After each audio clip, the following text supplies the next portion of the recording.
Portal LC. Olá, sejam todas e todos muito bem-vindas e muito bem-vindos a mais um episódio do nosso podcast Reverbere, o podcast do Portal LC. Meu nome é Rafael Sérgio de Oliveira e eu quero muito agradecer pela sua audiência.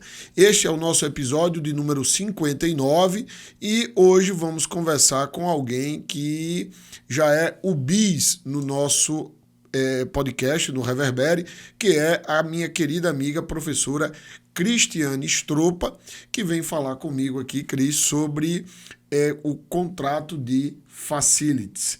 Tenho até que registrar, gente, que a Cris estará juntamente comigo falando sobre esse tema que nós dois já discutimos tanto, já debatemos tanto, no Congresso Brasileiro de Direito Administrativo, o famoso congresso do Instituto Brasileiro de Direito Administrativo, presidido pela nossa querida amiga professora Cristiana Fortini, que nos convidou para, em conjunto, fazermos essa oficina lá no congresso que vai ocorrer em Belo Horizonte nos dias 9, 10 e 11 de outubro. Então, fica atento, que é uma grande oportunidade de você participar de temas atuais sobre direito administrativo.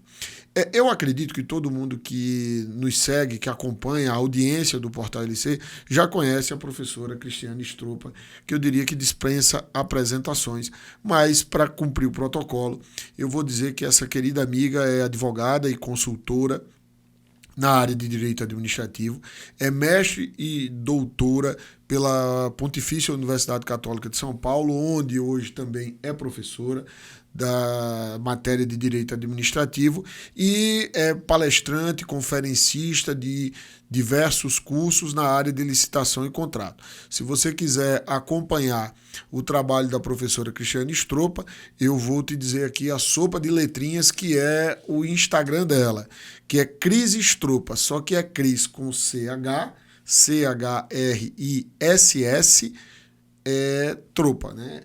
Cris Stropa com CH. Agora, o Tropa, o P é com 2 P's. Por isso que é uma sopa de letrinha. Não é fácil saber dizer o nome dela, né, Cris? Escrever, saber dizer até que é fácil.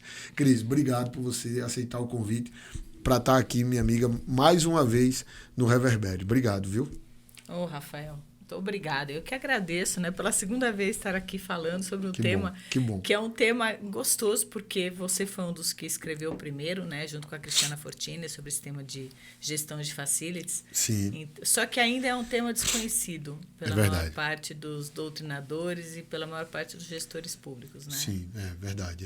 A gente ainda precisa avançar nas discussões sobre a contratação de facility. Ela ainda pode avançar muito mais. O MGI chegou a fazer uma discussão sobre isso, mas acho que isso está um pouco parado, sobretudo diante da demanda que a SEGES, especialmente a Central de Compras, recebeu com a nova lei de licitações. Mas ainda avançaram, ainda fizeram bastante coisa, né, Não, ainda chegaram a fazer, né? Acho Sim. Que o governo federal chegou a fazer um contrato, mas eu acho que ainda tem muito mais coisa a ser feito nessa área. Uma área boa. Eu já vou registrar o trabalho da minha querida ENAP, a Escola Nacional de Administração Pública, que tem um contrato relevante, né? Na verdade, a Lei 14.011 nasce dentro da ENAP por conta de um trabalho junto com o MGI, que a gente teve a oportunidade de fazer. Eu estava lá na época, e a ENAP também fez um trabalho tiveram alguns importante. Eventos, eu lembro que eu assisti online. Sim, né? Verdade. Eventos muito bons, muito qualificados. Verdade, tivemos sim.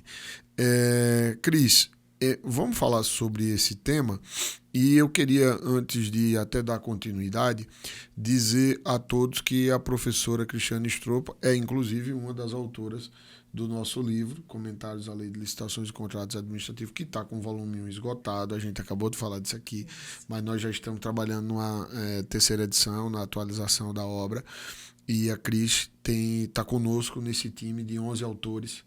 Como lembra sempre meu querido amigo professor Anderson Pedra, é uma seleção, e de fato porque estão aqui pessoas que têm ali suas, como é que eu diria, conhecimento aprofundado sobre cada uma das matérias que escreveu. E por isso é uma obra de 2 volumes, porque a gente trata as questões do ponto de vista prático e com o aprofundamento teórico que a matéria merece. E é uma obra de convergências e divergências, porque como as matérias se confundem, você vai encontrar, inclusive, autores que convergem e que, ao mesmo tempo, divergem, e isso é muito natural e adequado para uma obra coletiva. Então, só para fazer o registro. Depois, eu não posso deixar de registrar, estamos aqui porque temos aqueles que nos apoiam, que é o nosso mantenedor, o Portal LC, e a nossa patrocinadora, que é a Licitar Digital, uma plataforma voltada para unir a administração pública contratante e os fornecedores, prestadores de serviços e empreiteiros nos processos de licitação. A Licitar Digital tem uma plataforma altamente segura e também avançada. Se você é empresário, fornecedor, prestador de serviço, empreiteiro, não deixe de fazer o seu plano com a Licitar Digital, porque assim você terá acesso a um grande mercado de contratos a serem realizados com a administração pública. E se você é de um órgão público, especialmente Estado, município, ou até mesmo uma empresa estatal, não deixe de buscar conhecer aí as propostas que a Licitar Digital tem para que você adote essa plataforma avançadíssima no seu órgão e assim tenha eficiência e segurança nas contratações. Você já fez alguns trabalhos, inclusive, com eles, né, Cris? Com a Licitar Digital. Uma empresa séria. Dando um suporte, inclusive, acho que no Marketplace, junto com a querida Tati Camarão. A gente tem um livro que a gente escreveu sobre isso. Verdade. Vai ser lançado. Essa é outra coisa que eu valorizo muito na Licitar Digital, que é o fato de fazer investimentos em qualificação, né? Não é só criar a plataforma, mas dar o devido suporte àqueles que usam a plataforma. Para que assim tenham mais segurança e eficiência, como a gente dizia. Então, gente, vou deixar aqui o @ da Licitar Digital, que é @licitardigital, e o site, que é licitardigital.com. Então, tá aí para quem deixo aqui a recomendação de que conheçam a plataforma, e se você é empresário, não deixe de assinar a Licitar Digital, porque você vai ter grandes oportunidades de negócios com essa plataforma. Cris, vamos entrar no nosso tema? O que é Facilities? Então, que gente, nome é esse? Inglesado, digamos assim. Inglesado. Tanto que muitas vezes as pessoas traduzem como facilidades, né? Sim. Não deixa de ser, se a gente for pensar mesmo, não deixa de ser uma forma de ter mais facilidades. Perfeito. Mas se eu pudesse voltar um pouquinho mais, veja, a ideia do Facilities, ele surge num modelo que a gente chama de quarteirização. Sim. Né? Que é uma evolução dos contratos que nós temos de terceirização. Gente, a ideia de quarteirização significa que eu não vou contratar alguém que vai ou prestar um serviço para mim ou me fornecer uma mão de obra. Mas eu vou contratar alguém que vai funcionar como intermediário da minha necessidade. Então, por isso que, em geral, o Facilities, ele tem como foco resolver problemas. Né? Então, por isso que a gente fala que ele é um facilitador. Sim. E isso deixa a administração, a empresa privada, porque isso no mundo privado ele é amplo, a gente já tem várias empresas que adotam esse modelo de Facilities, deixa a empresa, o governo, voltado para a sua atividade principal. Né? Ela deixa de gastar energia com coisas do dia a dia, limpeza, manutenção, algum tipo de fornecimento, e foca naquilo que é relevante para a administração. Sim. Então, o foco do Facilities, a ideia, né? Quando ela surge que a gente importa o modelo, é exatamente esse. Isso é um ponto que você destaca, porque a terceirização já vai nessa linha de que, olha, se preocupa com o seu core business. Isso. E deixa aquilo que é acessório para o seu funcionamento, por isso até que alguns traduzem no pé da letra como facilidades, no sentido de que aquilo não é o que eu devo fazer, mas aquilo é o que facilita para que eu possa fazer o que eu devo fazer, o meu core business. E você coloca uma coisa muito bem, Cris, que o facilities, ao modo como ele é pensado, sobretudo a gestão de facilities, ele vai mais longe. Porque a terceirização, ela é aquele caso que a administração é quem elabora o contrato, né? Como vai ser prestado, a limpeza. Define os parâmetros de execução, como ela vai fiscalizar, perfeito, pagamento. Perfeito. Como vai ser quais são os equipamentos que vai ser usado, isso. Né? Ou seja, é verdade que eu não faço e me dedico ao meu core business, mas eu preciso de alguém que pense aquele modelo de execução contratual. Isso. E de gestão e de fiscalização. Precisa ter uma maturidade maior para adotar o Facilities, eu acho. Porque o Facilities, quando eu contrato alguém para atender minha necessidade, eu não posso pensar que eu estou abrindo mão da minha necessidade. Sim. Não, alguém está resolvendo para mim. Não. Alguém está me ajudando a resolver o meu problema, mas se eu não souber como fiscalizar esse contrato, não resolve. Aí eu acho que fica pior o modelo. A terceirização, pegando facilidade, já é isso aí. Era isso. Só que, como você bem colocou, assim, ali a gente não tinha administração. A administração ainda pensava na concepção do serviço. Ela não executava, mas ela pensava. A terceirização, que ela foi prevista no Decreto-Lei 200, gente. A gente sempre esquece das normas, né? Sim. Às vezes as pessoas esquecem, especialmente esse Decreto-Lei 200, a gente não lê muito, deveria ler mais. Não trabalha Mas ele já foi previsto lá, acho que artigo 10, que falava desse fenômeno, né? Do enxugamento do Estado. Sim. Mas que foi concretizado mesmo a partir da emenda 19. Sim. Porque aí, o modelo da nova Constituição que possibilitou isso. E aí, até para ter um enxugamento da máquina, né? E por isso essa discussão, mas a atividade meio, atividade fim, que até agora a gente não tem muita noção do que é isso, né? O que é meio, o que é fim, muitas vezes se confunde. Porque hoje o negócio também, né? Muitas vezes se confunde. Então, eu acho que o modelo de Facilities, ele vai além, porque ele não está muito preocupado com essa questão de meio e fim. Na verdade, eu é que tenho que identificar aquilo que eu vou focar como minha atuação principal e deixo aquilo que eu entendo que naquele contexto não é minha atuação principal, deixo para alguém me oferecer. Acho que essa é a lógica. Tem uma outra coisa, mas a gente vai falar daqui a pouco. E assim, ainda vai para a ideia do Facilities Management. Isso. Era isso que eu ia falar daqui a pouco. Não. Porque são, tem, né? Que é a gestão do Facilities, ou seja... Isso, que é outro modelo. Porque esse primeiro é o full. O full é só pegar um monte de serviço que hoje a gente tem separado, vários contratos, ficando louco, administrando, gestando. Perfeito. E junto tudo num só. Esse é o modelo que, por enquanto, nós temos no Brasil, gente. E é por isso que a gente chama de contrato de Facilities. Isso. Porque eu juntei tudo num contrato só. Isso. Que é basicamente a ideia que a gente tem, nós aqui do serviço público, do que seria o tal contrato de Facilities. Isso, ainda é essa. Mas ainda pensado, em dada medida, pela própria administração. Isso. Que juntou tudo num só contrato. O tal do Facilities Management... Esse é o legal. Que é o que você diz assim, olha, contratado, eu não vou nem pensar... Você pensa por mim. Essa é a quarteirização de verdade.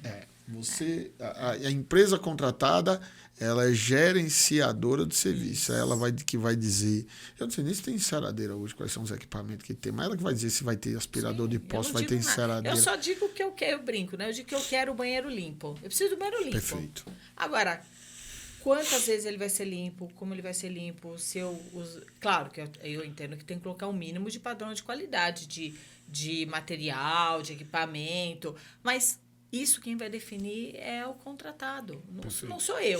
Quer dizer, eu contrato alguém que vai, inclusive, estruturar isso para mim. Isso. E que vai gerar uma outra coisa que o governo tem muita dificuldade, que é abrir mão de elaboração de peças, né? Eu brinco que é um modelo onde quem vai fazer a minuta do contrato não é o governo, é o contratado, né? Porque ele vai estruturar o modelo para mim.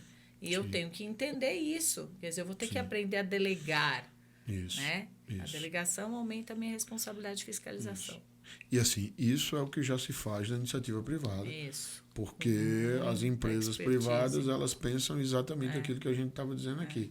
Tá, eu não quero só terceirizar e pensar quantos postos eu vou precisar, quais os equipamentos que eu vou exigir do contratado. Não quero pensar nada disso. Olha, eu quero que você me entregue, você vai limpar tantos metros quadrados, quanto é que você me cobra, e eu quero saber qual a metodologia que você vai usar, porque eu vou fiscalizar, mas é você quem vai definir tudo isso. Não, inclusive, eu faço parte de um grupo de WhatsApp de facilities. Né? Sim.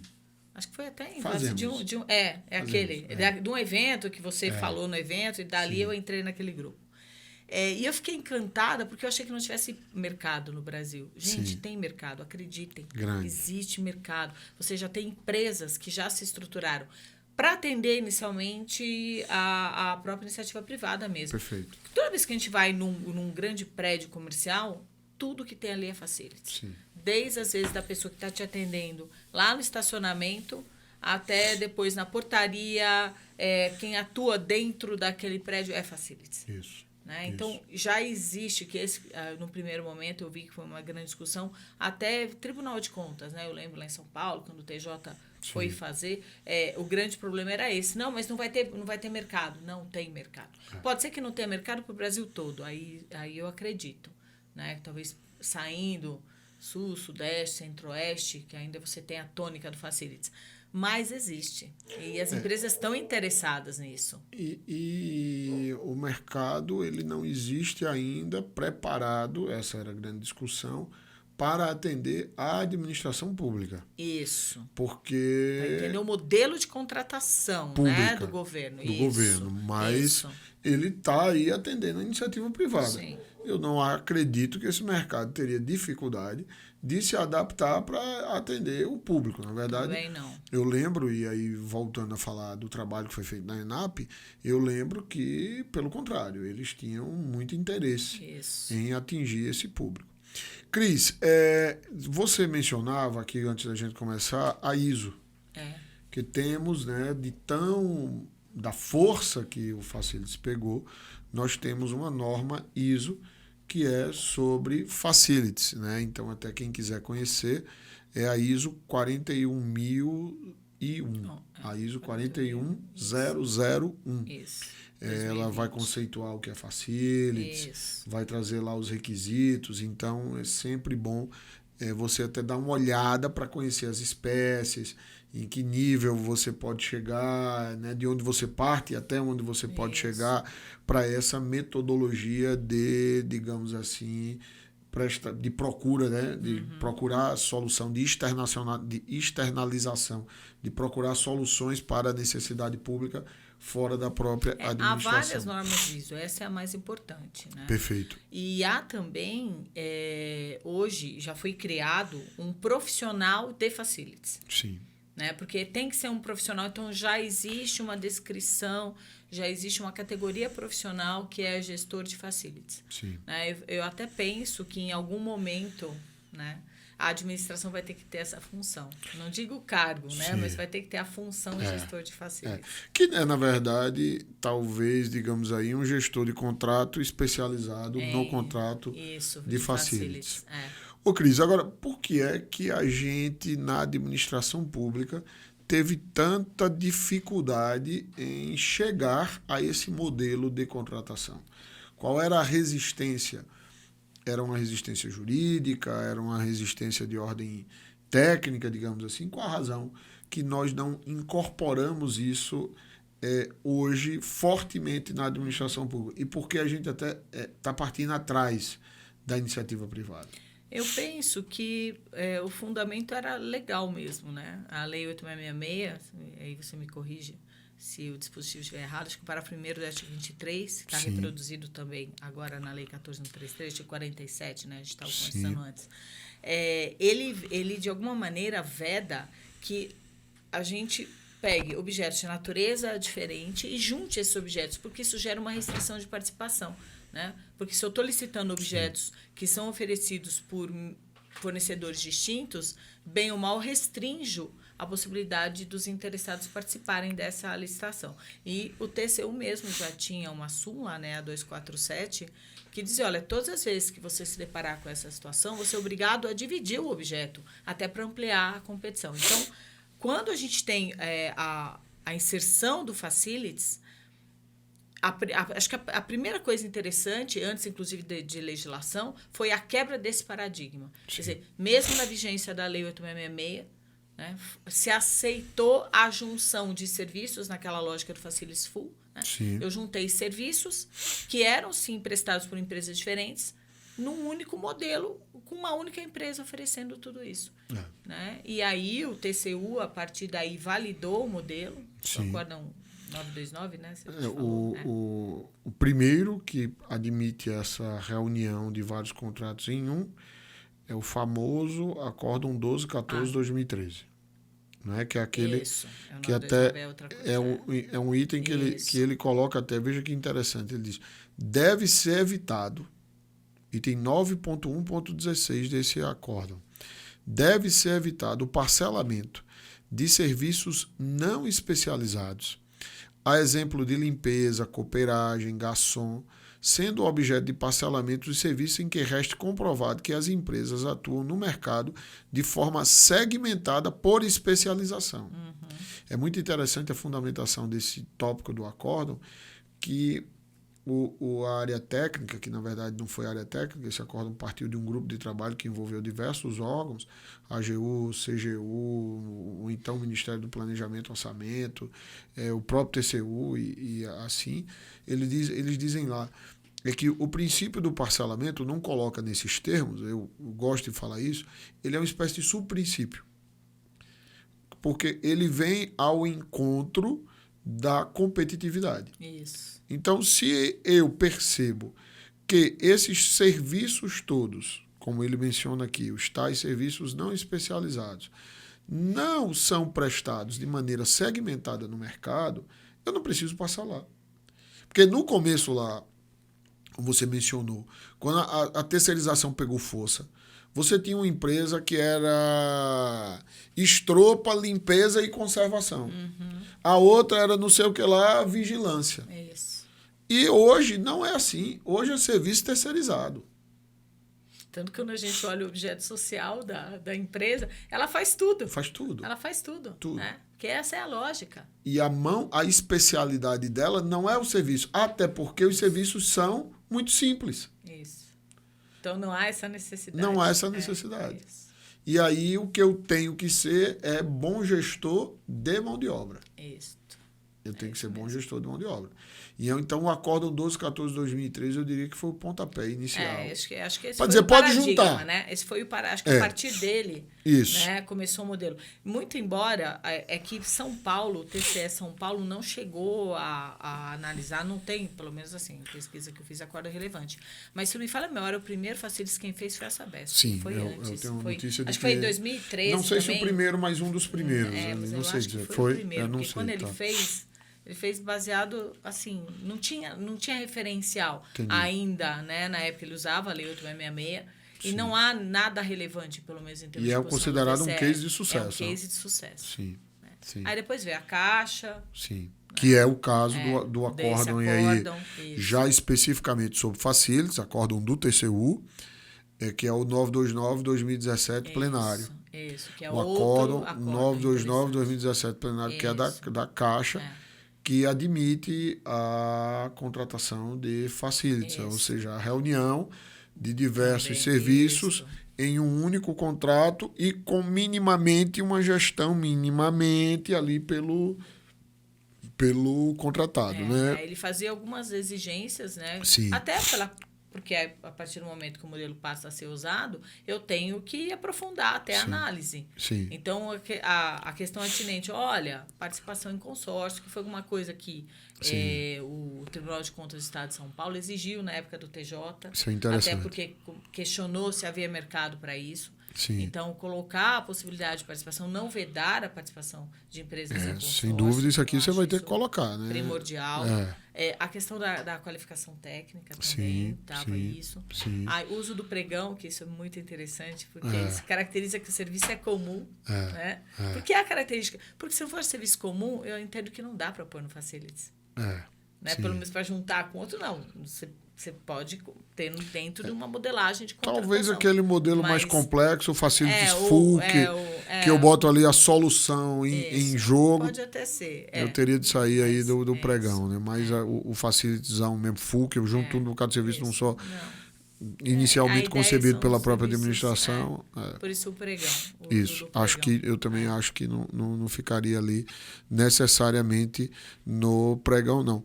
É muito interessante isso que você coloca, que esse acórdão do TCU, do 929/2017, na linha do que já fez o 1214, ele vai dizer assim, olha, beleza, isso aqui não é parcelamento, não é aplicação do parcelamento. Que hoje é uma exceção, né? Que hoje está lá previsto no artigo 47, estamos tratando de serviço, da Lei 14.133, mas especificamente artigo 47, inciso 2, que diz que tem o princípio do parcelamento, deve ter aplicação quando tecnicamente viável e economicamente vantajoso. Isso. É interessante que o 929, o Tribunal de Contas da União, vai dizer assim, olha, sim, é possível, e ele vai dizer, inclusive, quais são as vantagens que foram ponderadas naquele momento. Por isso que o técnico preliminar é importantíssimo. Né? Sim. Porque você tem várias modelagens. Sim. O Facilities é uma das modelagens. Sim. Então, tem que ser verificada a vantajosidade da junção. Quais serviços a gente vai juntar, porque às vezes também não é vantajoso que você pegue todos os seus serviços e junte num contrato só. Sim. Né? Porque você tem que lembrar que você vai ter que gestar isso. Então, às vezes não é. Às vezes é vantajoso você deixar um serviço separado, fora dessa lógica do Facilities. Então, tudo isso tem que ser avaliado no ETP. E eu mencionava o que eles falam no 929. Aí ele dizia que os serviços guardam interdependência entre si. Isso. Aí que haveria uma sinergia. E aí vem o famoso exemplo do ar-condicionado que quebrou, que você chama a empresa de manutenção de ar-condicionado, ela diz, o problema não é ar-condicionado, o problema é na energia, na rede elétrica. Aí você chama a empresa de rede elétrica, da manutenção predial, ela fala, não, mas o problema não é a rede elétrica, o problema é o ar-condicionado, e você fica ali na mão. Agora você coloca tudo lá, olha, resolva meu problema. Eu quero que você resolva. Ou, não, eu fiz a reforma e depois tenho que limpar, não sei o que. Não, mas eu não limpo, eu só faço isso. Não, a limpeza não é comigo, a limpeza é outro setor. Então, quando você tem o Facilities, você tem a solução. Não é problema seu. Por isso a questão também da subcontratação, né, que a gente falou. Sim. Temos que tomar cuidado que isso não é subcontratação. E a lei coloca assim, fazer também, a lei não, o acórdão coloca que é uma vantagem para a gestão contratual, porque em vez de eu ter aquele tanto de contrato, eu concentro tudo no único contrato. Isso. E aí leva até a constituição de comissão, né, de fiscalização. Normalmente quem já fez adotou esse modelo de fiscalização. Sim. Eu tenho, então, Cris, aqui um mercado que, digamos assim, está em dada medida, não está segmentado, está todo mundo prestando esse tanto de serviço. Eu posso, então, juntar tudo, porque vai haver competitividade. Isso. Eu tenho ainda as vantagens para a gestão pública do uso desse modelo. Então, foi aí que essa questão da aplicação abstrata e obtusa, digamos assim, do parcelamento foi rompida. Isso. Não é isso? Cai por terra. Mas aí você estava falando que ainda assim há medidas a serem tomadas para evitar eventual restrição da competitividade, que seria o caso do consórcio. Do consórcio. E a admissão da subcontratação. Exatamente. Que exigência se faz no tocante à qualificação técnica? Porque se eu quero um Facilities, eu não posso exigir um know-how, né, atestado daquele serviço. Sim. Porque não é a empresa que a gente vai contratar que vai prestar o serviço. Sim. Ela vai arrumar alguém para resolver. Exato. Né? Então, Perfeito. eu não posso exigir, olha, você tem que ter expertise em ter limpado X metros quadrados. Não, porque ela não tem. Ela tem que ter a expertise de Facilities. Sim. E hoje, essas empresas já têm. Sim. Elas já têm essa expertise. Sim. Você sabe que tem muita gente que hoje em órgão público que pede que o empregado, por exemplo, eu boto lá no Facilities a dedetização de tanto em tanto tempo. Ele diz, não, mas quem veio aqui não foi o empregado da empresa, tem muita gente que diz. Foi, eles dão a camisa da empresa pro rapaz e o rapaz chega aqui para fazer. Está vindo em nome, não importa. A relação de trabalho hoje, isso. Eu tenho uma relação de contrato dele com o outro, mas o outro está indo lá em nome dele. É a camisa dele que está ali. Esse é o facilities. Não é isso? Porque é exatamente isso que você está colocando. E óbvio que em alguma medida eu posso dizer assim, olha, eu tenho, porque aí também vai acontecer. Eu lembro no caso que eu mencionava aqui de um órgão que fez o facilities e ele tinha um gerador grande. E naquele gerador eu precisava exigir um atestado específico, porque aquela era uma parcela relevante. Certo. Nem todo mundo tinha atestado para aquilo. E aí é onde entra a necessidade de você admitir o consórcio e a subcontratação. Porque, eventualmente, eu não tenho. Só quem tem a propriedade prévia, né? Eu vou procurar alguém. Olha, esse alguém aqui está no meu consórcio, eu vou subcontratar ele, já indico isso. E essas são as medidas que você assim mitiga eventual restrição à competitividade. Porque ainda mesmo assim a gente pode, né? Dependendo do que você exige, você pode restringir. Sim. Por exemplo, até uma outra coisa que a gente tem que tomar cuidado é de não achar que o facilities ele é um terceirizado comum. Sim. Porque o facilities ele não vai ter, muitas vezes, nem estrutura de empresa.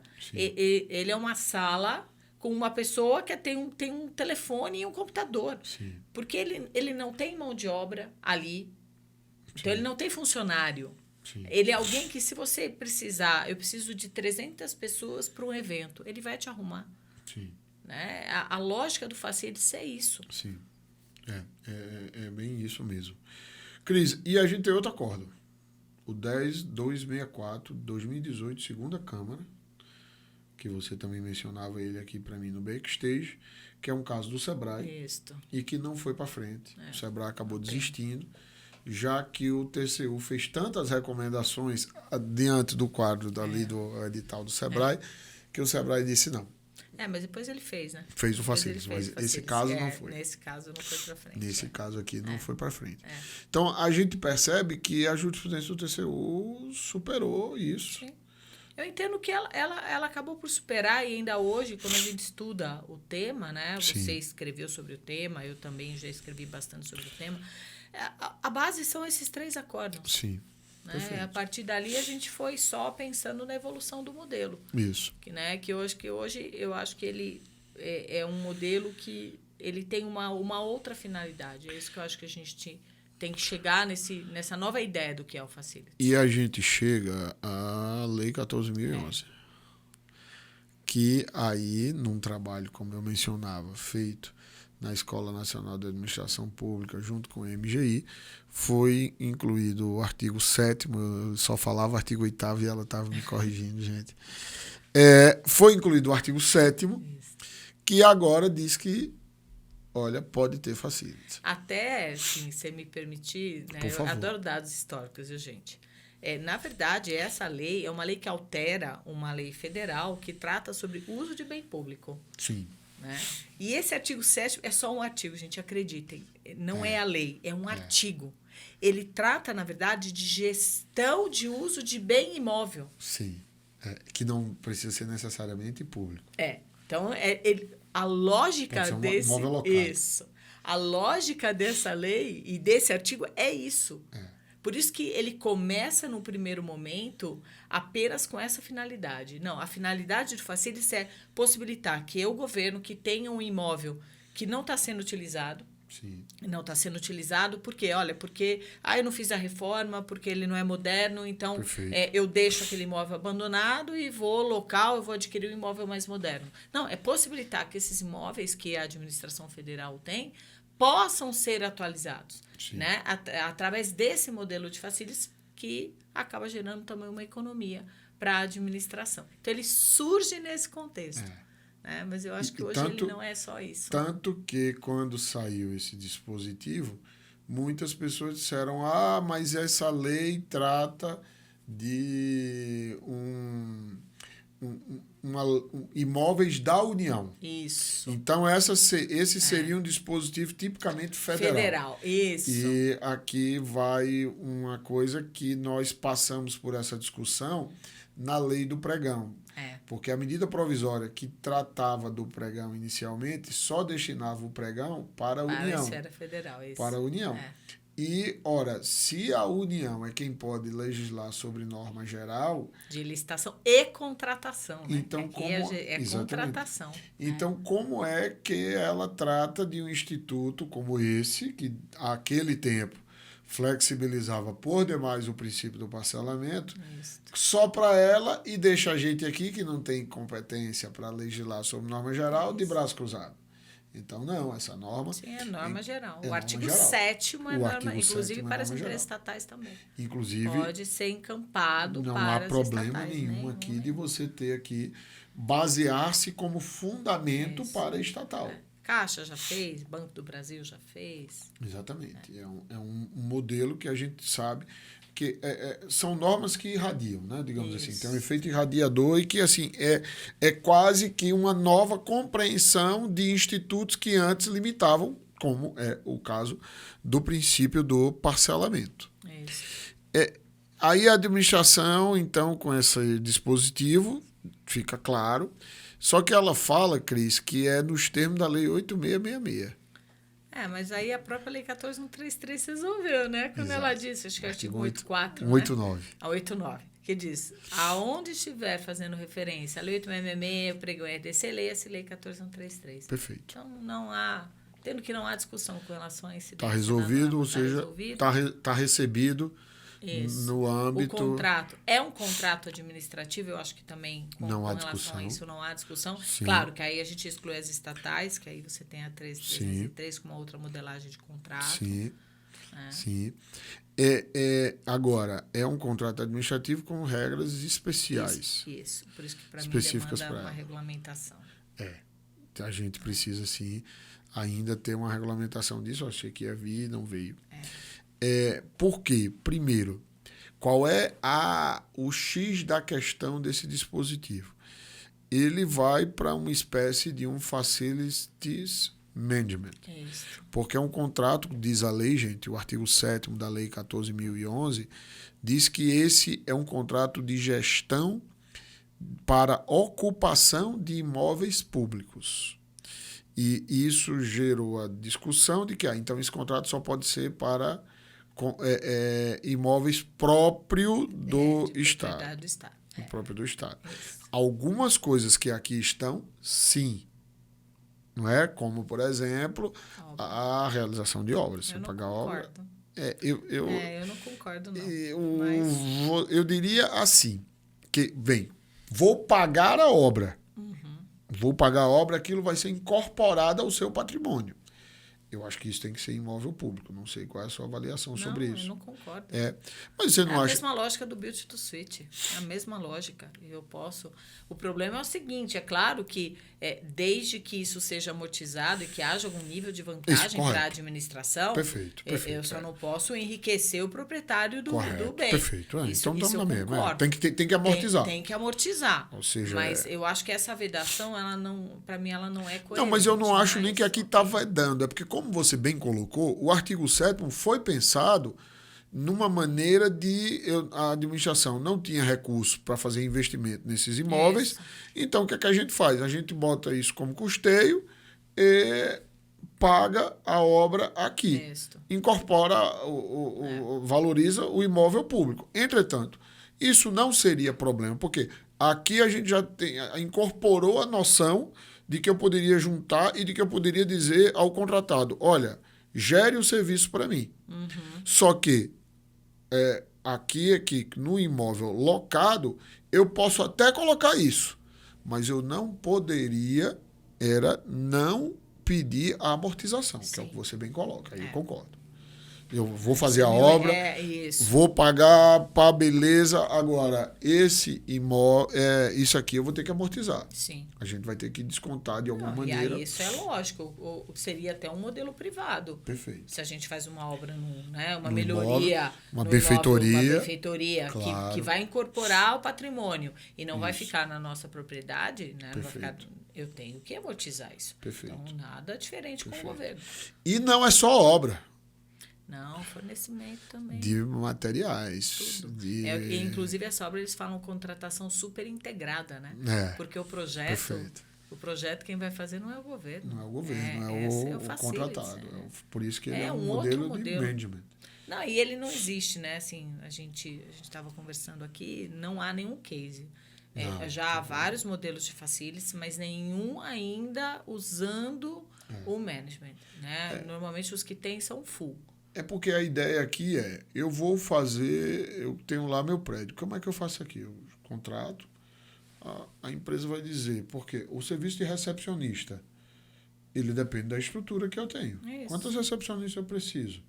Mas se eu botar uma recepcionista aqui e botar as salas aqui organizadas dessa maneira, eu consigo botar 1, 2 recepcionistas que atendem um grupo, a mesma coisa a secretária, a mesma coisa o vigilante, as câmeras à disposição. Essa é a ideia desse artigo 7º, que é gestão do imóvel integrada aos serviços necessários para o funcionamento Porque eu só vou do órgão entidade. Eu quero o imóvel pronto para uso, eu não quero me preocupar com aquilo que esse imóvel traz, né? Sim. Os problemas serão resolvidos por esse facilitador. Isso. Isso é interessantíssimo, esse modelo. E ele mistura o Build to Suit, né? Esse da super integrado, ele mistura a ideia do Build to Suit. Porque você acaba tendo também uma análise prévia, né? Daquilo que você vai fazer. E aí, o contratado vai fornecer bem, vai fazer obra. Ele precisa de um tempo longo aqui para ele receber aquilo que ele gastou com esses investimentos. Por isso que a lei vai admitir que esse contrato aqui vai até 20 anos. Então, veja que é realmente um facilities profundo. Sim. Profundo. Porque ele vai integrar serviço com a gestão do serviço e com a gestão do espaço físico. Eu até penso que, em algum contexto, talvez a gente possa até trabalhar a vigência da Lei 14.133, sabe, quando ela fala dos 35 anos. Sim. Aqui, nesse cenário. Desse lado. Porque tem um acórdão do TCU, que agora eu não sei de cabeça, mas posso até ver aqui, que coloca o Build to Suit, o Facility e o contrato de eficiência como antecipação de receita. É mesmo? Qualifica. É um acórdão só do TCU. Isso pode ser, no primeiro momento, um problema. Porque a ideia, inclusive, era que não houvesse a antecipação, né, no Facility. Mas o acórdão fala... Nesse artigo 7º. Por isso que eu meto os 20 anos. Para poder... Sim, mas o TCU falou, não sei porquê. Não me parece que seja, porque... Isso é uma loucura. A ideia é óbvio que... óbvio que a empresa... Porque, por exemplo, o Build to Suit, ele inclusive, ele tem uma ideia de que, olha, eu não tenho dinheiro para construir, mas eu pago um aluguel e você dilui mas ali. O management tem uma lógica igual. Exato, mas isso não é antecipação, isso é o contrário. Eu também acho que não, mas... eles colocaram, né? Por que o TCU inventou de fazer isso? O artigo a que você se referia, até, ele realmente... Se a gente for ver, ele, quando fala lá da duração dos contratos, ele até se encaixaria realmente muito bem aqui nessa hipótese, né? Porque quando ele fala da duração do contrato por esse prazo de 30 anos, ele está... Aqui, só um minuto, gente, aqui. É o artigo 110. Isso. Fala, na contratação 35, que gere receita E no contrato de eficiência que gere economia para a administração, os prazos serão de até 10 anos, no contrato de investimento, 35 anos. Nos casos de contratos com investimento, assim considerados aqueles que impliquem a elaboração de benfeitorias permanentes. Isso. Então, essa lógica que você entende que eu também diria que a gente pode aqui, eventualmente, encaixar e até estender o prazo. Que eu estou entendendo bem, que é isso que você está sugerindo. A depender do nível de investimento. Né? Chegando a 10 anos. Sim. É o tipo de contrato que, com certeza, até para ele ser vantajoso, ele tem que chegar tem que haver a prorrogação. Que 5 mais 5, senão ele não é vantajoso para o mercado. Perfeito. Agora, o management, eu acho que aí eu preciso ter um prazo maior. Eu acho que 5 aqui, anos é muito pouco. E aqui eu até tenho defendido, e eu sei que você tem outra, talvez a gente tenha uma divergência aqui, que é sobre a interpretação da extinção do contrato, na data do contrato continuado, na data do seu aniversário, pela administração, sem indenização do contratado.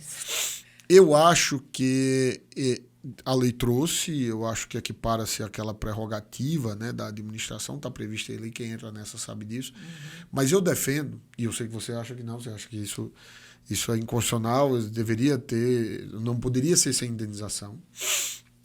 Eu diria, Cris, que eu, apesar de achar que ele cabe ali, dentro do contexto histórico, né, eu diria que cabe.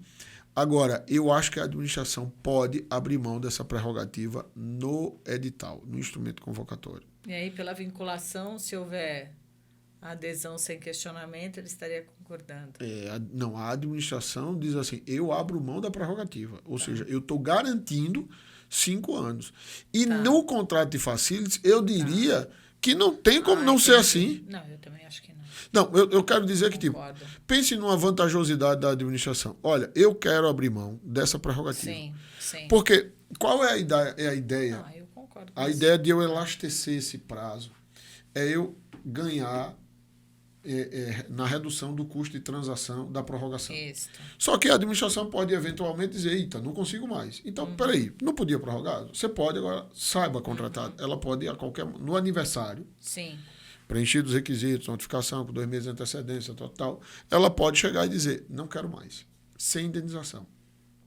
Por isso que eu acho que isso tem que ser visto no contexto histórico. Depois, a administração pode dizer, não, eu quero garantir a você 3 anos de contrato. Se eu for rescindir, eu indenizo. Não, aí tudo bem. Não, aí eu concordo com você. Eu acho que isso a gente deve interpretar. Porque senão a administração não vai ter condições de ter contratos continuados com essa garantia de redução do preço pela extensão do prazo. Porque aí não vai ser vantajoso para o mercado. Não vai. E isso vai acabar gerando um problema para esse tipo de contrato que requer um investimento alto de instalação. Porque, como é que eu vou fazer um investimento alto de instalação? E não dou garantia de ele pode amanhã, na data do aniversário, e não me indeniza. Usa da prerrogativa da lei e não me indeniza. Perfeito. Não, então, a administração pode, numa situação devidamente justificada, abrir mão dessa prerrogativa. Abrir mão dessa prerrogativa que a lei deu, dizendo assim, olha, aqui eu não vou usar. Isso. Não vou usar. E como você falou, ela já tem que prever isso antecipadamente. Isso. A regra tem que estar muito bem colocada para que o mercado, quando saiba, diga, tá vendo 30 aqui? Ou é 30 ou é indenização. Isso.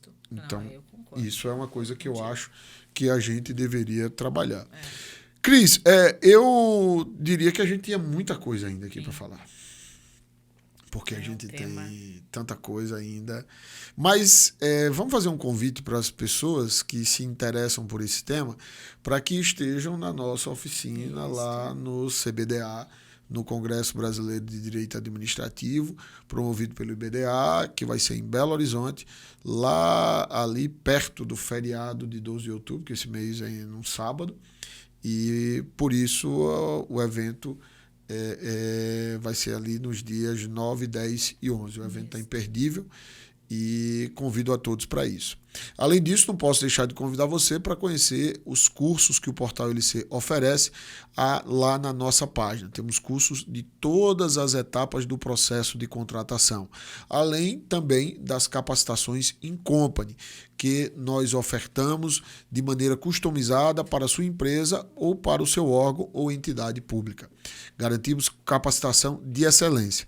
Quero também registrar o patrocínio da Licitar Digital, que nos ajuda a manter este podcast, Reverbere, o podcast do Portal LC, fazendo com que o conhecimento sobre contratação pública reverbere, porque essa é a nossa ideia.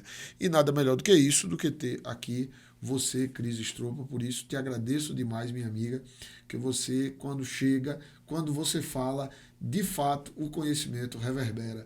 Muito obrigado. Você esteve aqui não lembro o número do episódio, mas você esteve aqui anteriormente e eu lembro de ter recebido diversas mensagens no Instagram falando que o episódio estava muito bom. E eu sei que o nosso episódio de número 59, não vai ser diferente. Obrigado e volto sempre.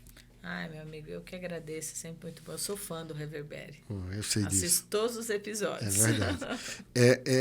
Essa é uma audiência, como são todos, VIP, e a Cris é uma audiência VIP e muito qualificada. Obrigado. Isso, obrigada. Obrigado, gente. Eu vejo vocês no nosso episódio de número 60. Um forte abraço e até lá.